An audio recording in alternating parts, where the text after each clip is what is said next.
Yeah, I'd like to get everybody's opinion, your success or not, on more volume with deadlifts.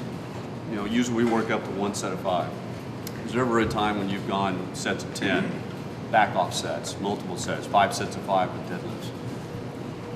Yeah, 5-3-1. So there's a big chunk of the year when I do 5-3-1, and you get the wave 3. I'm sure you'll correct me if I'm wrong, Jim. You get the wave 3, and the top set in wave 3, the top set the one, right? The one, and that's the one that you've been working for the last 3 fucking weeks. And it's 1 plus, right? It's 1 plus whatever else you can pull. And what I usually find is that early on in my 5-3-1 cycle, I can pull a shit ton of reps. And by cycle I mean during that time of year when I'm doing 5-3-1. And towards the end of the cycle, I'm lucky if I get the 1 or the 2. But early on in the cycle, I'm getting a lot of volume because I'm pulling as many reps as I can. I do exactly what Jim says. I check my ego at the door. I go way back, right, to where I can do a lot of volume. And by the end of my 5-3-1 phase of training, I'm pulling as much as I can pull for that single rep.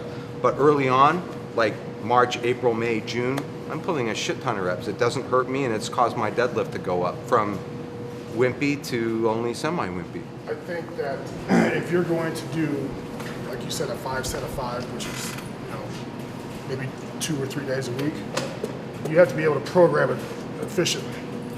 And what that means is you cannot be handling, the max weight for your set of 5, or it's got to be the appropriate percentage, which might be 70 to 65%.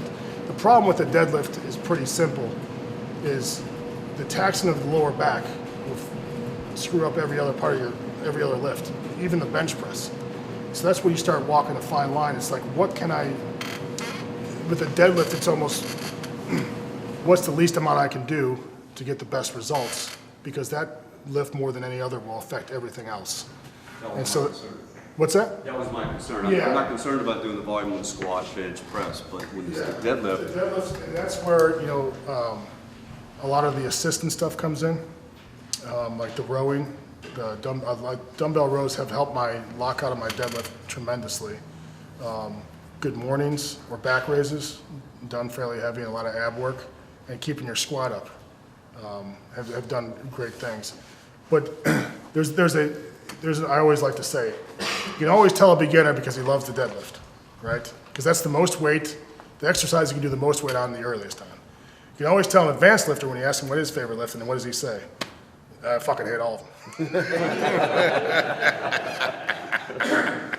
So usually it's a beginner who is all amped up about deadlifts. I want to deadlift 900 times a week, Kolkoff does it, so I should do it. Which is fine, but you have to be able to be smart about it. And if you're a beginner, you're already not handling enough weight to really make a difference anyway.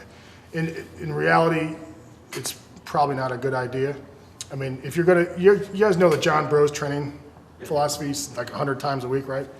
The problem is people see the John Bros thing and think that they're just going to jump right in. But John has them doing 3 days a week, and then has them doing 2 workouts 3 days a week, then has an extra day. It's built up over about a year or 2. If you're going to add in more deadlift volume, it would be you would do your regular workout, and maybe on the day you usually squat, you maybe pull for a set of 5, and then maybe 2 weeks later you do 2 sets of 5 at like 65 or 70%. It has to be added in slowly because your lower back fatigue is going to be insane.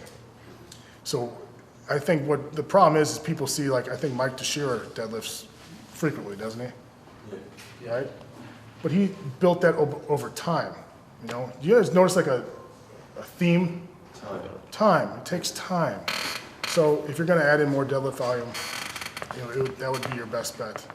So just be wary of the lower back fatigue. So a good way to prevent that is pull double overhand for your extra days. Your grip becomes your restrictor cap. Yeah.